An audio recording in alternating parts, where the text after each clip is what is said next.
urban exploration. Even the name sounds dramatic, but for photographers it's not about the danger, it's about gaining access to forgotten places and discovering their lost and hidden stories. Today I've come out to an old sea fort off the coast of Kent. It's called Grain Battery Tower, and for a few hours before the tide returns, it's all ours to explore.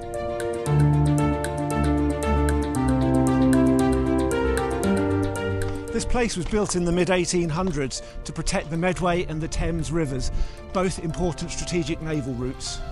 It was based on Martello towers from earlier times, but this one was finished in 1855 when there were fresh fears of invasion.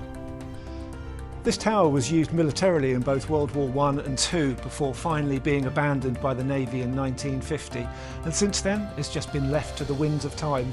From the outside, this place tells its story. A huge rusted chain still wraps around the base, left over from its days blocking enemy ships.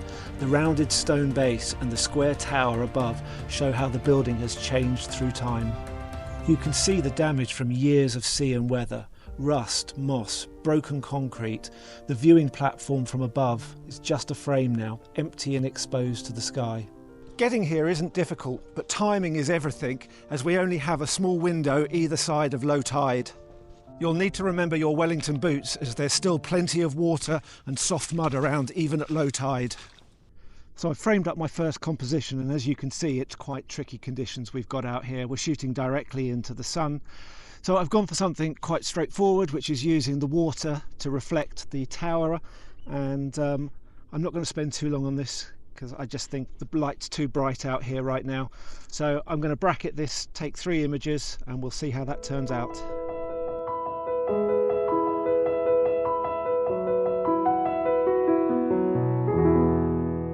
So for my second composition out here, what I've done is I've put the tower dead centre, and I'm going to use the detritus of this broken up path to act as a lead-in line to take us down to the tower. Again, just going to bracket 3 shots here, and we'll see how this turns out.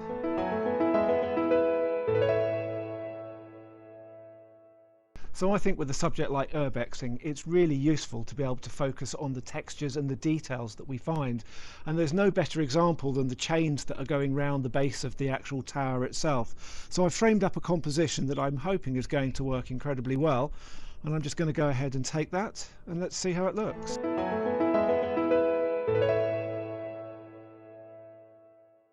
So when I started looking around as to how to get inside the tower, I was looking up and I saw this composition where we've got this interesting metal structure that's rusting, and it's wedged between the 2 concrete towers.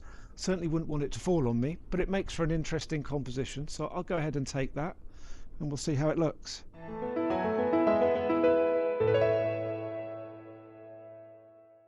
Access inside the grain tower is via this rather sketchy ladder tied to the outside of the building.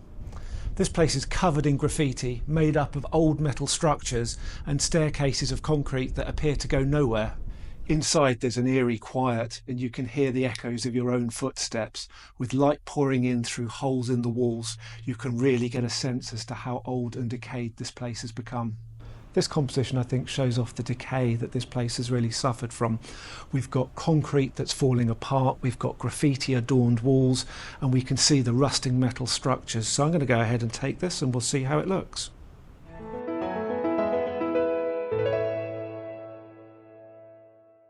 When exploring a place like this, I'm always drawn to the question of asking, what stories would a place like this be able to tell if only the walls could speak?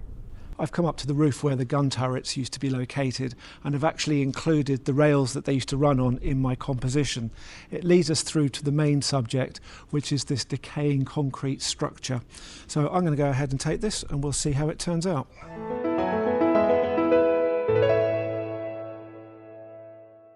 For me, a lot of the photographic charm of this place has been lost through the use of poor graffiti, but I guess it has to be accepted that that is part of its evolution and what this place is now. I found this composition whilst walking down the stairs, and I've backed into this kind of echoey little room to be able to photograph the stairs. I love the textures on the concrete and how it's all starting to break apart with little bits of random metal on the railings itself. It's a simple framed up composition, but I'm hoping it's one that's going to work. So let's go ahead and take the image and let's see how it looks.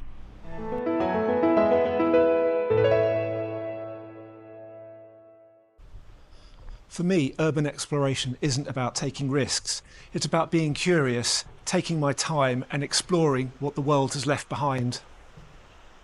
So I found this graffiti-covered wall that's had a hole knocked in it, and we can see that some of the render has started to fall off it, and we can see the brick that's behind it that's been exposed.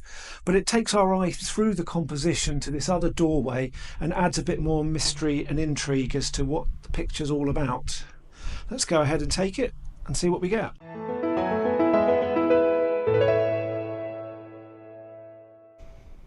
I've been thinking about how this place has made me feel, and photographically I found it quite challenging. The best images are definitely to be had from the exterior, using the causeway as a lead-in line, and interiors I found that all the graffiti really does detract from the place. So whilst I was heading back, I realised that I really wasn't too happy with my photography from today, and I thought, what can I do to address that before heading back? So I've decided I'm going to get out the drone and I'm going to try taking some photographs aerially of the actual tower itself. So let's jump into it. Let's get the drone in the air. And already I've started to see some compositions here that we wouldn't ordinarily be able to get from the ground. I like the way the water is collecting in these pools from a distance, so I'm just going to go ahead and grab that one. I am bracketing these purely because the light is so harsh that I think it's going to really help.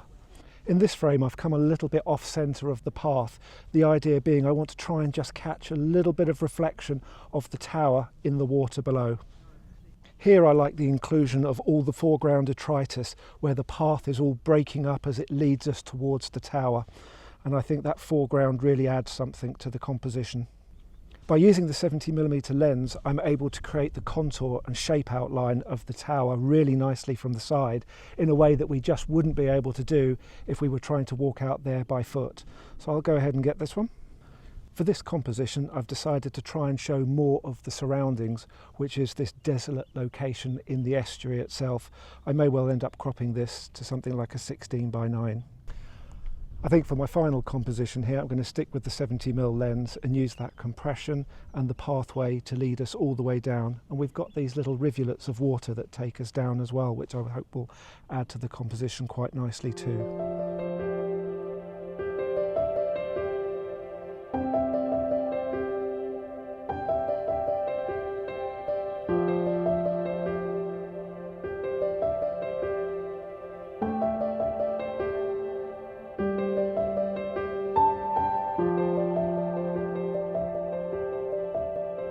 So I'm really glad that I got to fly my drone there at the end, and I'm hoping that the photography is going to make up for some of the disappointment I felt inside the actual building itself.